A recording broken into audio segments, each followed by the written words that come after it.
اعوذ باللہ من الشیطان الرجیم بسم اللہ الرحمن الرحیم السلام علیکم ورحمۃ اللہ وبرکاتہ۔ صلح حدیبیہ کا اہم ترین واقعہ جو ذی-قعدہ 6 ہجری میں پیش آیا، آج ہم اسی کے بارے میں پڑھیں گے۔ جب جزیرہ نما عرب میں حالات بڑی حد تک مسلمانوں کے موافق ہو گئے تو اسلامی دعوت کی کامیابی اور فتح اعظم کے آثار رفتہ رفتہ نمایاں ہونا شروع ہوئے، اور مسجد حرام میں جس کا دروازہ مشرکین نے مسلمانوں پر 6 برس سے بند کر رکھا تھا، مسلمانوں کے لیے عبادت کا حق تسلیم کیے جانے کی تمہیدات شروع ہو گئیں۔ آپ صلی اللہ علیہ وآلہ وسلم کو مدینہ کے اندر یہ خواب دکھلایا گیا کہ آپ اور آپ کے صحابہ مسجد حرام میں داخل ہوئے۔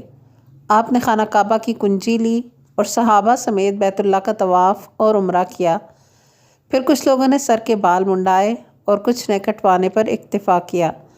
آپ نے صحابہ کرام کو اس خواب کی اطلاع دی تو انہیں بڑی مسرت ہوئی، اور انہوں نے یہ سمجھا کہ اس سال مکہ میں داخلہ نصیب ہوگا۔ آپ صلی اللہ علیہ وآلہ وسلم نے صحابہ کرام کو یہ بھی بتایا کہ آپ عمرہ ادا فرمائیں گے، لہٰذا صحابہ کرام بھی سفر کے لیے تیار ہو گئے۔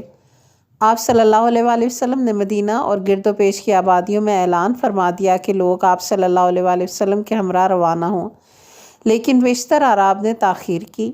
ادھر آپ صلی اللہ علیہ وآلہ وسلم نے دھلے کپڑے پہنے مدینہ پر ابن ام مکتوم یا نمیلہ لیثی کو اپنا جانشین مقرر کیا، اور اپنی قصوہ نامی اونٹنی پر سوار ہو کر یکم ذی-قعدہ 6 ہجری کو روز دوشنبہ کو روانہ ہو گئے۔ آپ صلی اللہ علیہ وآلہ وسلم کے ہمراہ ام المومنین حضرت ام سلمہ رضی اللہ عنہا بھی تھیں۔ 1400 اور کہا جاتا ہے کہ 1500 صحابہ کرام ہم رکاب ہوئے۔ آپ صلی اللہ علیہ وآلہ وسلم نے مسافرانہ ہتھیار یعنی میان کے اندر بند تلواروں کے سوا اور کسی قسم کا ہتھیار نہیں لیا۔ آپ صلی اللہ علیہ وآلہ وسلم کا رخ مکہ کی جانب تھا۔ ذوالحلیفہ پہنچ کر آپ صلی اللہ علیہ وآلہ وسلم نے ہدی کے جانوروں کو قلادے پہنائے، یعنی وہ جانور جنہیں حج و عمرہ کرنے والے مکہ یا منی میں ذبح کرتے ہیں۔ دور جاہلیت میں عرب کا دستور تھا کہ ہدی کے جانور اگر بھیڑ بکری ہے تو علامت کے طور پر گلے میں قلادہ ڈال دیا جاتا تھا، اور اگر اونٹ ہے تو کوہان چیر کر خون پوت دیا جاتا تھا۔ ایسے جانور سے کوئی شخص تعرض نہ کرتا تھا۔ شریعت نے اس دستور کو برقرار رکھا۔ بہرحال کوہان چیر کر نشان بنایا اور عمرے کا احرام باندھا، تاکہ لوگوں کو اطمینان رہے کہ آپ صلی اللہ علیہ وآلہ وسلم جنگ نہیں کریں گے۔ آگے آگے قبیلہ خزاع کا ایک جاسوس بھیج دیا تاکہ وہ قریش کے عزائم کی خبر لائے۔ اسفان کے قریب پہنچے تو اس جاسوس نے آ کر اطلاع دی کہ میں کعب بن لوی قبیلہ کو اس حالت میں چھوڑ کر آ رہا ہوں کہ انہوں نے آپ صلی اللہ علیہ وآلہ وسلم سے مقابلہ کرنے کے لیے احابیش یعنی حلیف قبائل کو جمع کر رکھا ہے، اور بھی جمعیتیں فراہم کی ہیں، اور وہ آپ صلی اللہ علیہ وآلہ وسلم سے لڑنے اور آپ کو بیت اللہ سے روکنے کا تہیہ کیے ہوئے ہیں۔ اس اطلاع کے بعد نبی صلی اللہ علیہ وآلہ وسلم نے صحابہ کرام سے مشورہ کیا اور فرمایا، کیا آپ لوگوں کی یہ رائے ہے کہ یہ لوگ جو قریش کی اعانت پر کمر بستہ ہیں، ہم ان کہل و عیال پر ٹوٹ پڑیں اور قبضہ کر لیں؟ اس کے بعد اگر وہ خاموش بیٹھتے ہیں تو اس حالت میں خاموش بیٹھتے ہیں کہ جنگ کی مار اور غم و الم سے دوچار ہو چکے ہیں، اور آتے ہیں تو وہ بھی اس حالت میں کہ اللہ ان کی گردن توڑ چکا ہوگا، یا آپ لوگوں کی یہ رائے ہے کہ ہم خانہ کعبہ کا رخ کریں اور جو راہ میں حائل ہو اس سے لڑائی کریں؟ اس پر حضرت ابوبکر صدیق رضی اللہ عنہ نے عرض کیا کہ اللہ اور اس کا رسول ہی بہتر جانتے ہیں، مگر ہم عمرہ ادا کرنے آئے ہیں، کسی سے لڑنے نہیں آئے، البتہ جو ہمارے اور بیت اللہ کے درمیان حائل ہوگا اس سے ہم لڑائی کریں گے۔ نبی صلی اللہ علیہ وآلہ وسلم نے فرمایا، اچھا تب چلو۔ چنانچہ لوگوں نے سفر جاری رکھا۔ ادھر قریش کو رسول اللہ صلی اللہ علیہ وآلہ وسلم کی روانگی کا علم ہوا تو انہوں نے ایک مجلس شورا منعقد کی اور طے کیا کہ جیسے بھی ممکن ہو مسلمانوں کو بیت اللہ سے دور رکھا جائے۔ چنانچہ آپ صلی اللہ علیہ وآلہ وسلم نے جب احابیش سے کترا کر اپنا سفر جاری رکھا تو بنی کعب کے ایک آدمی نے آ کر آپ صلی اللہ علیہ وآلہ وسلم کو اطلاع دی کہ قریش نے مقام ذی طویٰ میں پڑاؤ ڈال رکھا ہے، اور خالد بن ولید 200 سواروں کا دستہ لے کر قرہ الغمیم میں تیار کھڑے ہیں۔ قرہ الغمیم مکہ جانے والی مرکزی اور کاروانی شاہراہ پر واقع ہے۔ خالد نے مسلمانوں کو روکنے کی بھی کوشش کی،